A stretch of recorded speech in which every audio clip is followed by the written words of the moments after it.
semaine, le Québec pourrait adopter un important changement en matière de dons d'organes. Un nouveau programme de dépistage du cancer colorectal et la vaccination gratuite contre le zona enfin disponible. Bonjour, ici Danny Bérubé. Bienvenue à vos actualités régionales.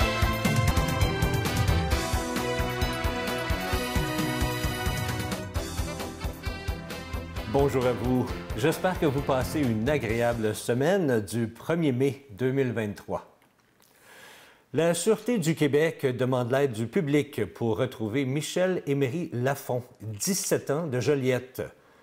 Il a été vu pour la dernière fois le 17 avril, en fin d'après-midi, alors qu'il quittait le centre jeunesse situé sur la rue Ladouceur à Joliette.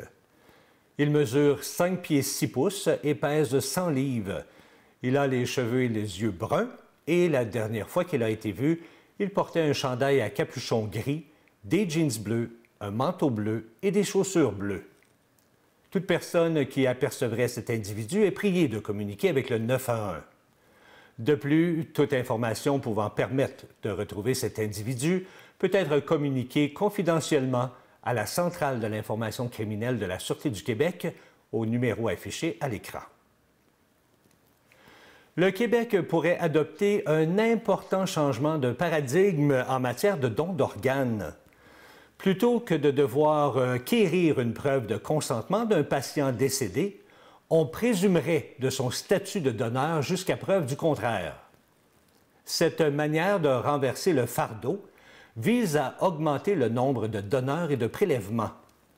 La Nouvelle-Écosse est devenue la première province canadienne à adopter cette pratique en janvier 2021 et le nombre de dons a effectivement connu une forte hausse. De manière concrète, les Québécois qui ne veulent pas que l'on prélève leur organe auraient la responsabilité de signifier leur refus en signant un autocollant au verso de leur carte d'assurance maladie ou en s'inscrivant au registre de refus de consentement. Le projet de loi 194 proposant la loi instaurant une présomption de consentement au don d'organes ou de tissus après le décès a été déposé la semaine dernière par le député de Frontenac, M. André Fortin. Le porte-parole libéral en matière de santé avait déjà soumis le même texte législatif en 2019, mais le gouvernement n'avait jamais soumis le document aux parlementaires. M. Fortin souligne que c'est une mesure qui est réclamée par beaucoup de patients qui attendent un don d'organes. Cette fois, M. André Fortin croit que le projet de loi ira de l'avant puisqu'il estime avoir l'appui du ministre de la Santé, M. Christian Dubé. Ce dernier a d'ailleurs confirmé son intérêt en mêlée de presse. Comme c'est le cas actuellement, le dernier mot revient aux proches du défunt avant que l'on procède ou non au prélèvement d'organes. Eh bien, cette prérogative demeurait en vigueur sous la nouvelle loi proposée. Rappelons que selon les données de Transplant Québec pour l'année 2022, 171 donneurs ont permis de prélever 584 organes qui ont bénéficié à 483 personnes. Toujours du côté de la santé, le ministre Christian Dubé a révélé la semaine dernière qu'une annonce aurait lieu très rapidement concernant le déploiement d'un programme de dépistage systémique du cancer colorectal au Québec. Le principe que souhaite adopter le ministre dans son programme de dépistage systémique serait celui d'une ordonnance collective accordée de manière automatique à tous les Québécoises et à tous les Québécois le jour de leur 50e anniversaire. De manière concrète, les Québécois recevraient un courriel pour leur souhaiter un joyeux 50e anniversaire et la missive serait accompagnée d'une invitation à se rendre en pharmacie pour obtenir un test de dépistage du cancer colorectal. Comme le rapportait la presse canadienne le mois dernier, le Québec est la seule province qui n'offre pas d'accès sur demande à des tests préventifs, disent bien, de dépistage. Pour obtenir un test, il faut d'abord se procurer une ordonnance auprès d'un médecin ou d'une infirmière praticienne spécialisée. Le test le plus commun consiste en un simple prélèvement d'échantillons de sel que l'on effectue à la maison. Ensuite, l'échantillon est analysé en laboratoire pour y vérifier s'il y a présence de sang. Chaque année, 2550 Québécois meurent des suites d'un cancer colorectal. Cette statistique en fait le deuxième cancer le plus meurtrier au Québec, alors que cette maladie est pourtant évitable, traitable et guérissable selon les spécialistes. Une lésion repérée à temps peut être traitée afin de prévenir le développement d'un cancer. Depuis le début du mois de mai, la vaccination contre le zona est maintenant disponible gratuitement pour les personnes vulnérables de 80 ans et plus, ainsi que pour les personnes immunodéprimées de 18 ans et plus. Le vaccin est administré sur rendez-vous seulement dans les cliniques de vaccination et dans les pharmacies du territoire. Une tournée des CHSLD est également prévue afin de rejoindre la clientèle cible. Tous les rendez-vous se prennent via la plateforme Clic Santé ou en téléphonant à la centrale de rendez-vous au numéro affiché à l'écran du lundi au vendredi de 8h à 16h. Ici, dans la région, on peut se faire vacciner à la clinique de vaccination aux Galeries Joliette du 1075 boulevard Firestone. Par contre, la clinique est sur rendez-vous seulement.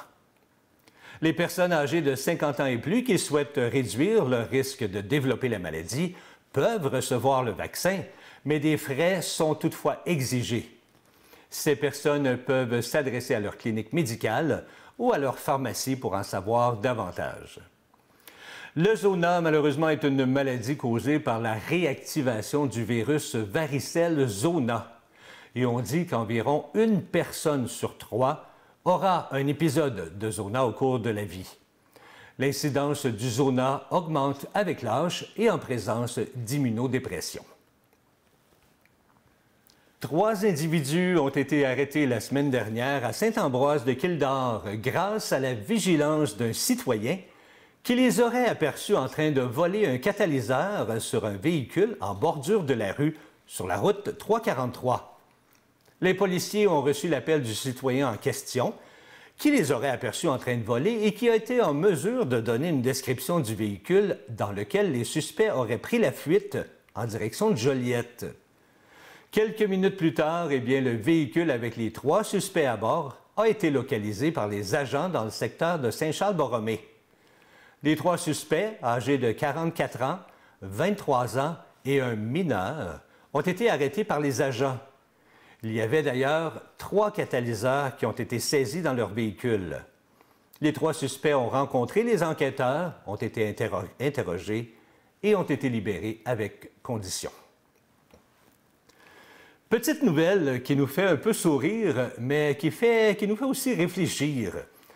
Avez-vous déjà pensé que vos prochains pneus pourraient ne plus contenir d'air, ou encore mieux, fabriqués à partir de résidus de riz? On rit plus, hein? Vous croyez que c'est de la science-fiction? Eh bien, presque. Mais le grand fabricant de pneus Michelin, lui, y croit. Et cela fait partie des nombreux défis qu'il a à relever au cours des prochaines années pour atteindre ses objectifs. On sait que l'électrification des transports représente certes un défi pour les manufacturiers automobiles, mais c'est aussi le cas pour les fabricants de pneus. Ça vous semble banal, mais ce ne l'est pas tant, comme l'explique M. Bruno de Ferraudy, vice-président senior de Michelin. Les pneus sont les derniers remparts entre la route et la voiture, mais ils doivent aussi évoluer au même rythme que celle-ci. L'électrification change considérablement la donne. Les nouveaux pneus doivent désormais être capables de supporter plus de poids car les voitures électriques sont plus pesantes à cause des batteries qui ajoutent un certain poids de plus à la voiture. Ajoutons à cela une faible résistance au roulement sans réduire les capacités d'adhérence afin de ne pas compromettre ni la sécurité ni l'autonomie des véhicules électriques et vous aurez un autre défi de plus. Enfin, ajoutons le bruit puisque les moteurs ne sont plus aussi bruyants pour couvrir le bruit de roulement. Vous devez donc rouler en silence. Et tout ça, bien sûr, dans un contexte où on exige de tous les manufacturiers qu'ils réduisent leur empreinte écologique.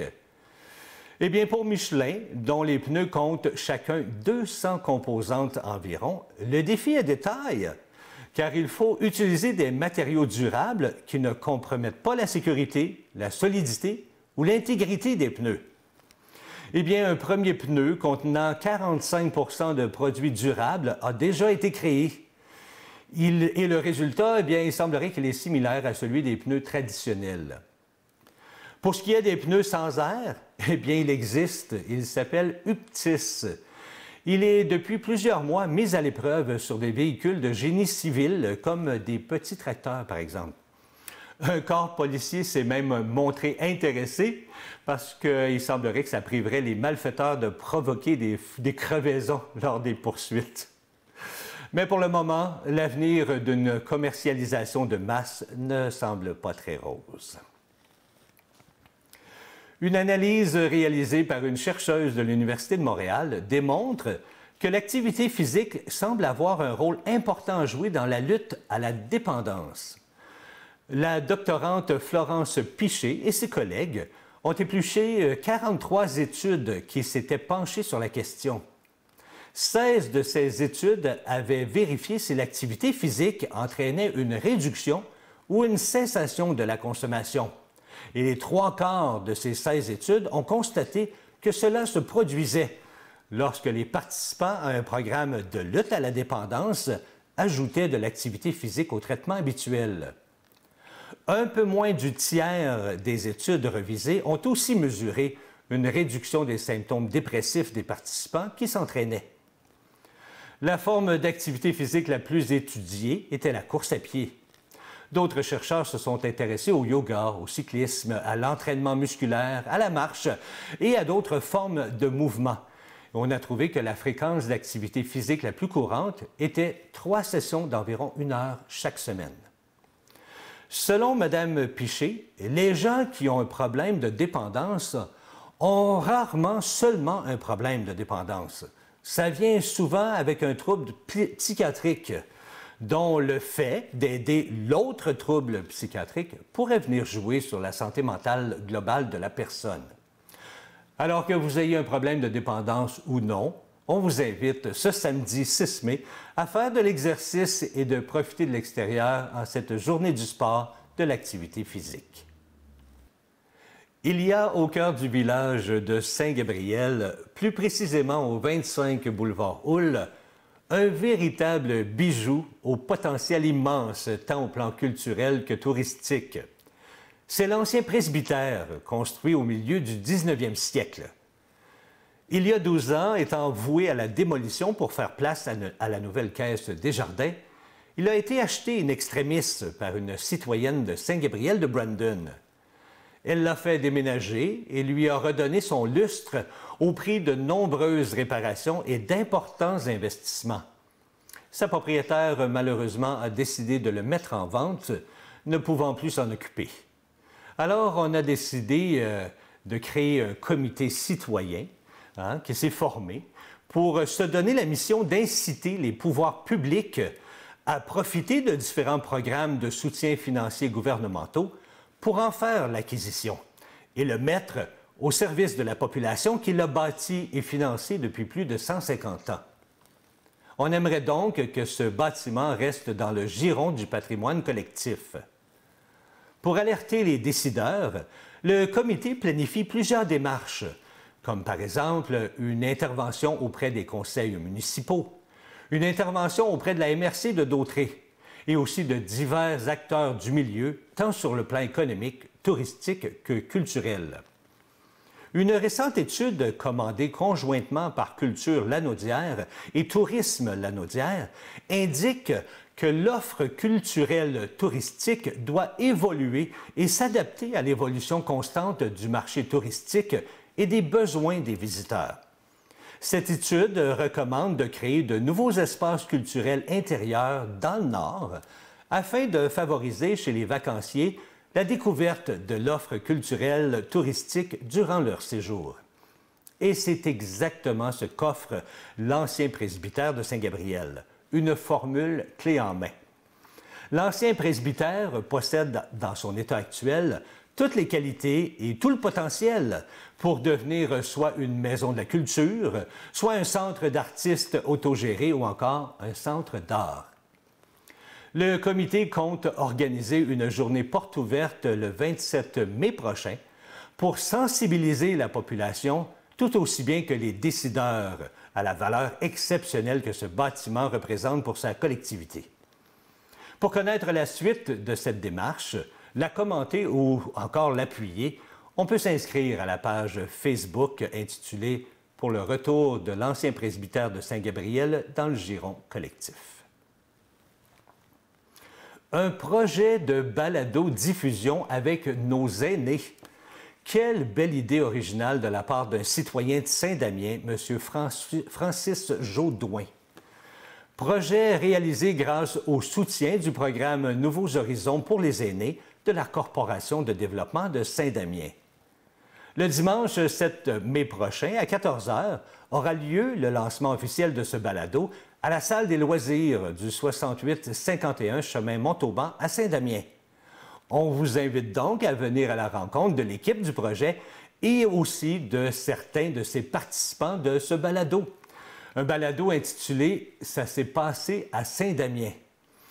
Ce balado met de l'avant, comme mentionné plus tôt, les personnes âgées, ces bâtisseurs qui ont permis au village de se développer à travers les époques. On a eu la brillante idée de faire participer les aînés et de les inclure dans la vie sociale du village via un outil dans lequel ils ne sont pas trop familiers, les médias numériques. Le but derrière tout ça est de favoriser le partage de connaissances entre ces personnes âgées et les auditrices et auditeurs en leur demandant de nous raconter leurs histoires et celles de leur village. Ils deviennent ainsi des relayeurs de savoir. Les deux co-réalisateurs et artistes sonores, Thibaut Quinchon et Gabriel Arnois-Blouin, se sont assis avec eux afin d'écouter leurs histoires.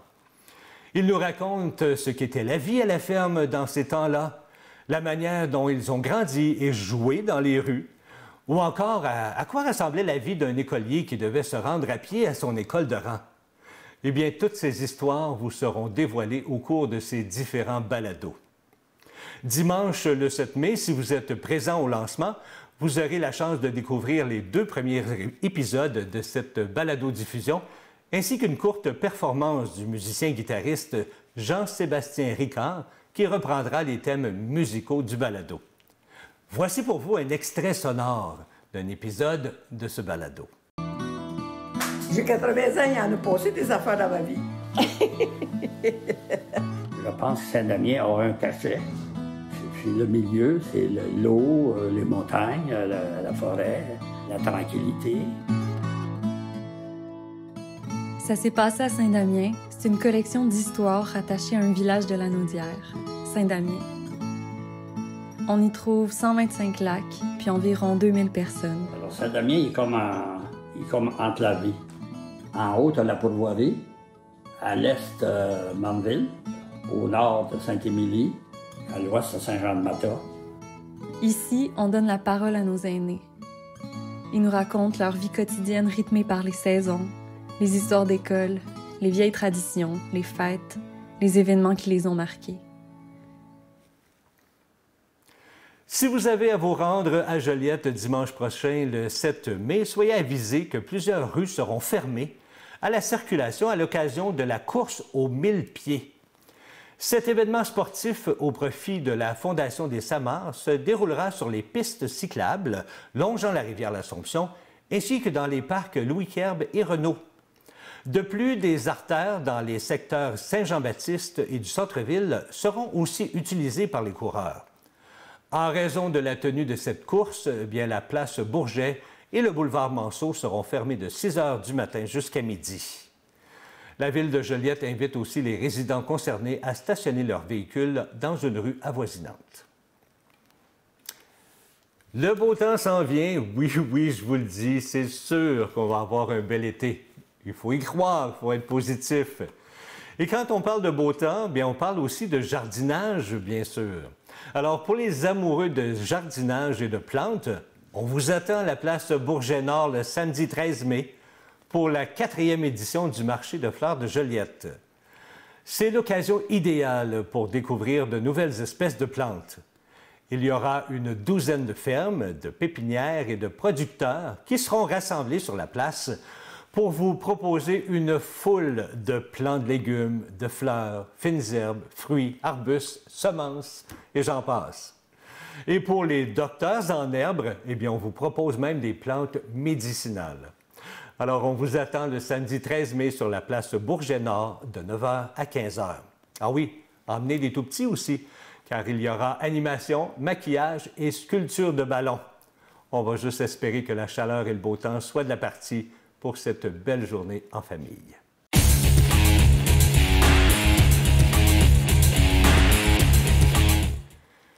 Championne de la saison régulière, l'équipe féminine de soccer intérieur du TRAD du Cégep à Joliette a remporté la médaille d'or lors des séries éliminatoires. Jouant dans la Ligue RSEQ Régionale Sud-Ouest Section B, les athlètes du Cégep à Joliette ont terminé leur saison exceptionnelle avec une fiche de 11 victoires, une défaite et un match nul. Si la demi-finale s'était déroulée sans trop d'embûches, eh bien les joueuses du TRAD ont dû travailler fort pour gagner la médaille d'or. Après ces beaux exploits, l'équipe du Cégep à Joliette évoluera l'an prochain en Section A avec le même objectif, devenir les championnes de la Ligue. L'école primaire Notre-Dame-de-la-Paix, en collaboration avec la municipalité de Saint-Ambroise de Kildare, vous invite à vous inscrire à la première édition de la Course de la Paix, qui aura lieu le samedi 13 mai entre 8h et midi à Saint-Ambroise de Kildare. La course est organisée afin de financer le volet sport de l'école Notre-Dame-de-la-Paix. Il s'agit d'un volet très important dans le milieu afin d'encourager et de favoriser la pratique d'activités physiques chez nos jeunes. Lors de l'événement, il vous sera possible de prendre part à différents parcours, soit la relève ou encore le 2, 5, 10 ou 15 km. Tous les départs auront lieu au parc du Chalet des Loisirs, au 777 Sentier du Parc, et seront chronométrés, à l'exception de la relève, bien sûr. Pour l'événement, il y aura de la musique, de l'animation, des jeux gonflables et différents kiosques. Alors, quelle que soit la distance choisie, les coureurs et les coureuses de tous âges et de tous les niveaux sont les bienvenus. Voilà, c'est ce qui complète vos actualités régionales. Si vous avez été témoin d'une nouvelle, faites-nous le savoir en nous écrivant à CTB-TV. Cette semaine, ne manquez pas l'émission « J'ai souvenir encore ». On vous présente la Bolduc. C'était Danny Bérubé pour vos actualités régionales. Bonne journée.